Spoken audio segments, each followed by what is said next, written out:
after that fight right there, we have Erik Perez and Blaine Shutt. This fight is a bantamweight fight right here. Erik Perez, 31 and a half years old, a little bit taller, a little bit longer of a fighter. But Blaine Shutt, 8 wins, 4 losses. Again, how much times do I have to say? All these guys right here are taking their fights on short notice, and so is Blaine Shutt. Erik Perez was supposed to fight Brian Moore, but now is fighting Blaine Shutt on short notice. Again, another disadvantage for Blaine Shutt in the fight. Taking the fight on short notice, not having that full training camp as well. 8 wins and 4 losses right here. Look at how he wins his fights.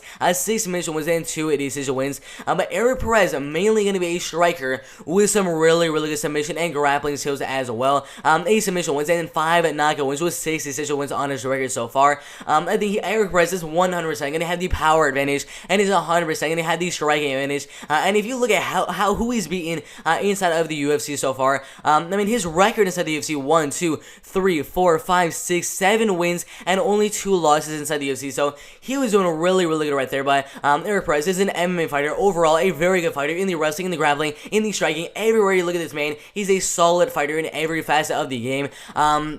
But again, he's going to have that advantage that that Blaine Shutt is not going to have that full training camp. But 7 wins, 2 losses inside of the UFC, which is really good. Has very good submission and grappling skills with 8 submission wins so far. Mainly coming by armbar submission or rear naked choke submission. But he's not even mainly a submission type of guy. He's just has really good submission skills along with his really good powerful striking as well. Good wrestling skills as well, averaging 3 takedowns in every single fight inside the UFC as well. Most of the strikes that landing are ground and pound strikes, takes it down, and he just ground and pounds the heck out of you. And in the clinch also lands a lot of good shots in the fight. The really good top control after he gets a takedown on you.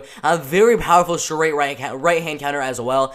He's always moving forward. That's the one thing I love about Erik Perez. He's never looking to counter. He's not looking to go backwards and just try to get a shot in and just keep on moving backwards and backwards. He is going forward and he's trying to get you and pressure you over and over again and try to get that knockout, try to get that finish in the first or second round. I love how he pressures his opponents to the cage. That is going to be a humongous advantage for Erik Perez in the fight, 100%.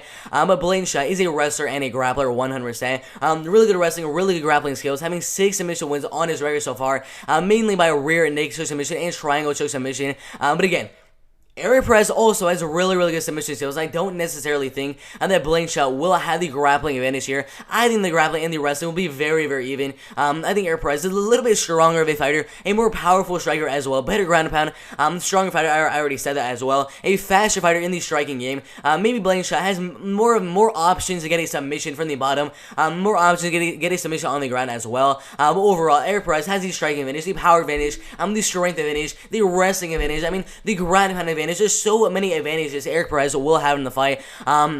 I wouldn't be surprised if Erik Perez plays more of a wrestling and grappling game, just trying to use his strength and get on top of Blaine Shutt and just stay there and just grind and pound and win the fight by decision. But I would not also be surprised if he keeps the fight on the feet and makes a striking fight and wins the fight by decision, possibly getting a knockout here as well. But I think the fight will go all the way. In this fight, most likely will stay on the feet, and a couple of times we will see Erik Perez go for takedowns and get on top of Blaine Shutt and get some ground and pound shots as well. But overall, in the striking game, in the clinch, in the grappling game, in the wrestling game, in the ground and pound, everything is going, in my opinion, for Erik Perez to win the fight. So I'm 100%, I'm going Erik Perez to go out there and win the fight by 30-27 unanimous decision.